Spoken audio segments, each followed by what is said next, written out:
Hi YouTube, it's Debbie. I'm making this video because a couple of you asked me what I was doing as far as to lose this weight on my own without the surgery.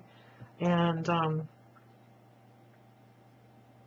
for those of you who haven't seen my other videos, I was scheduled for surgery, RNY, on November 15th, and getting that surgery date kind of did something to me in my head that kind of freaked me out and scared me and motivated me to try to lose weight on my own one more time. For some reason, that surgery date to me is almost a punishment, and it's kind of in my head has made me think of it as, if I don't lose that weight, I gotta have surgery, and I just don't want to have to face the possibility of complications, and then on top of it, maybe gain weight back and not succeed at it.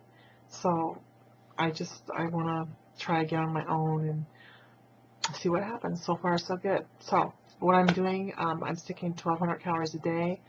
I do mostly protein. I stay away from carbs. I don't really have any bread or pastas much at all. If I ever do, it's a Weight Watchers dinner. I don't do a lot of those, but I do a lot of ground turkey. I make it's turkey sausage by adding spices that taste just like breakfast sausage. You can get the recipes online. I'll crumble that up with eggs in the morning, or I'll crumble it up with cream of wheat even, and I'll put some sugar-free pancake syrup on it. Kind of makes me feel like I'm having pancakes and bacon. I psych myself out to thinking I'm having something more decadent than it really is. I get canned tuna, chicken mixed in fat-free Miracle Whip. Have that on like flatbread crackers by Nabisco, I think it is. I do chicken breasts on the George Foreman grill sometimes. I do, like I said, some Weight Watcher dinners here and there.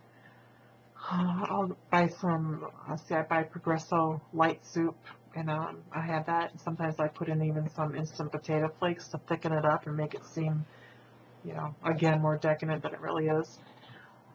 I do protein shakes. I buy GNC 100% whey protein, vanilla flavored, and I make that with a cup of skim milk, and I put in 2 tablespoons of sugar-free Jell-O pudding, the powder only, and whatever flavor, and I throw in some ice. It makes a really good shake. It's thick. It's just really good, and those flavors to choose from. And sometimes I'll put in even I have a cup of pumpkin and pumpkin pie spice. That's really good. And what else? The only treat I buy myself is the Special K 90 calorie bars, those little bars. That's the only thing I have. I don't buy those other kind of sugar-free, fat-free things because it's too tempting for me. I'm a food addict, and having that in the house is like a case of beer to an alcoholic. I can't stop at one, so I just don't even have the temptation in the house. I'm not one of those people that feel I need to have that in order to not feel deprived. I just can't deal with that, so I don't have it around. Definitely stick to protein. That fills you up more. It stays with you longer, I think, for myself. If I do carbs, I'm hungrier and I feel empty sooner. For sure, I've discovered that, and I've also discovered for myself anyway that the weight doesn't drop as consistently when I'm doing carbs as when I'm doing more protein. So, and what else? I drink my water every day. I never used to do that. Never have done that with a diet in the past. I'm doing it this time. I don't really know or notice the effects, but it can't hurt. I'm sure it's doing something. I take a multivitamin every day. And I also, I go to the gym. I go to the Y. I try to go 5 days a week, 4 to 5 days a week, and all I'm doing is walking right now, and it's on the track, not the treadmill, and it's 8 times around for a mile in the middle lane. I walk the inner lane because that's the walking lane, so I do an extra mile or extra lap to make sure it's a mile. So I'm doing 9 laps, and I don't stop now. I'm not super fast. Senior citizens, they're still passing me up, but I'm doing them all at once now instead of 1 lap and resting, 1 lap and resting. That's how I started out. I don't have the pain as I did in my lower leg, but I still have a lot of discomfort. And, you know, to me, there's a difference. My legs are still aching and sore when I'm walking. I still get a kink in my upper thigh that doesn't work itself out until I've done like 5 laps. So it still sucks. I'll be honest with you. I don't like doing it. It's miserable for me right now still.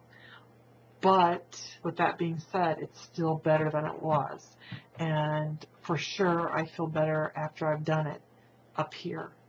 Not physically, but I mentally feel better. And, you know, exercise does all that with the chemicals in your brain, the serotonins and all those happy, happy juices that flow up in your brain, you know, and make you feel better. So I feel better after I've done it for a while. You know, I ride off that high for a while and feel good. So, what else? I can't think of anything else off the top of my head that I do that's, you know, special. For all of you who are struggling, you know, post-oppers, and even for those who aren't post-oppers, just someone like me, you know, we're all in the same boat. We all have the same struggle up here, you know. It's definitely hard dealing with restricted calories because you feel hungry if you're not eating the right kind of foods. And that's something that, you know, when you have the surgery, that's the one thing that's, you know, taken away, is that ability to overindulge and eat too much because you got that restriction. And for the most part, I think with restriction, you also don't have that hunger. And that's the hard part for sure, is dealing with hunger. And the first week is the hardest, and that's for sure. But I'm doing it so far, and we just gotta stick together, guys. It's not an easy road, but it can be done, and we can all do it together. Just support each other, and just keep on trying. Every day's a new day. If you guys have any other questions, just email me and I'll be glad to answer. Thanks. Bye.